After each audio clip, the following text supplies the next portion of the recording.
Welcome to crypto market pulse. आपके साथ मैं हूं अयाज, क्रिप्टो मार्केट से आज की बड़ी खबरों के साथ। चलिए देखते हैं आज के टॉप हेडलाइन। बिटकॉइन में गिरावट, प्राइस $61,000 के नीचे। ब्लैक रॉक ने कहा कि इन्वेस्टर्स को पोर्टफोलियो में 1 से 2% बिटकॉइन रखना चाहिए। मॉर्गन स्टैनली लॉन्च करेगा 2 नए सोलाना और इथेरियम ईटीएफ्स। अमेरिका में इस साल आएगा क्रिप्टो टैक्स बिल। बिटकॉइन इस वक्त $61,000 के नीचे ट्रेड कर रहा है। पिछले 24 घंटों में बिटकॉइन में 3.5% से ज्यादा की गिरावट आई है। कल बिटकॉइन गिरकर $59,023 तक पहुंच गया था, जो अक्टूबर 2024 के बाद का सबसे निचला लेवल है। इस साल तीसरी बार हुआ है कि बिटकॉइन $60,000 के नीचे गया है। फिलहाल बीटीसी $60,800 के आसपास ट्रेड कर रहा है। एक्सपर्ट्स के मुताबिक जो कैपिटल पहले क्रिप्टो मार्केट में आ रहा था, उसका एक हिस्सा एआई स्टॉक्स, आईपीओ और प्रेडिक्शन मार्केट में शिफ्ट हुआ। इससे बिटकॉइन पर प्रेशर बढ़ा है। साथ ही इन्वेस्टर्स को अब लग रहा है कि यूएस फेड ज्यादा वक्त तक इंटरेस्ट रेट्स हाई रख सकता है। इससे भी रिस्क एसेट्स पर सेलिंग प्रेशर बन रहा है। दुनिया के सबसे बड़े एसेट मैनेजर ब्लैक रॉक ने इन्वेस्टर्स को अपने पोर्टफोलियो का 1 से 2% हिस्सा बिटकॉइन में एलोकेट करने की सलाह दी है।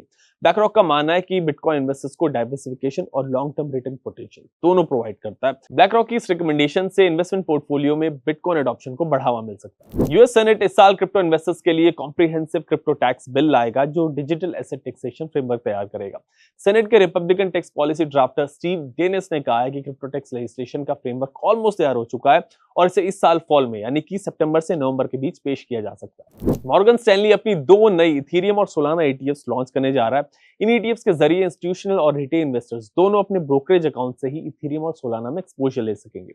इन ईटीएफ्स की मैनेजमेंट फीस सिर्फ 0.14% होगी। साथ ही स्टेकिंग रिवॉर्ड्स का 95% हिस्सा इन्वेस्टर्स को पास थ्रू किया जाएगा। बिटकॉइन के लिए $60,000 का जोन बेहद क्रूशियल है। पिछली बड़ी गिरावट के दौरान भी इसी लेवल से मार्केट में रिकवरी आई थी। अगर बिटकॉइन इस जोन को होल्ड कर लेता है ना, तो मार्केट कंसोलिडेशन फेज में जा सकता है। लेकिन अगर बिटकॉइन $59,000 के नीचे जाता है तो बड़ी लिक्विडेशन वेव्स शुरू हो सकती है।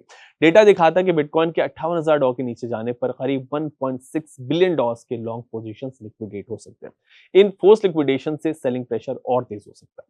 सो लेवल्स का ख्याल रखें और अगर क्रिप्टो पे आपका कोई सवाल है तो हेल्पलाइन नंबर पे कॉल करें। बहुत से लोग ये समझते हैं कि ब्लॉकचेन और क्रिप्टो एक ही चीज होती है, लेकिन सच क्या है? असल में ब्लॉकचेन एक टेक्नोलॉजी है और क्रिप्टो उस टेक्नोलॉजी का एक यूज केस है। ब्लॉकचेन को आप एक ऐसी डिजिटल नोटबुक समझ सकते हैं जिसमें लिखी हुई इंफॉर्मेशन को बाद में चेंज नहीं किया जा सकता। क्रिप्टो जैसे कि बिटकॉइन या फिर इथेरियम इसी ब्लॉकचेन टेक्नोलॉजी पर काम करती है। लेकिन ब्लॉकचेन का यूज सिर्फ इसीलिए नहीं होता। आज ब्लॉकचेन का यूज बैंकिंग में, सप्लाई चेन में, हेल्थ केयर रिकॉर्ड्स में और डिजिटल आइडेंटिटी जैसे कई एरियाज में भी हो रहा है। सिंपल शब्दों में हर क्रिप्टो ब्लॉकचेन पर होती है, लेकिन हर ब्लॉकचेन क्रिप्टो नहीं होती। क्रिप्टो मार्केट पल्स का फोकस है आपको आसान शब्दों में समझाना कि ब्लॉकचेन एक बेस टेक्नोलॉजी है और क्रिप्टो सिर्फ उसका एक यूज केस है।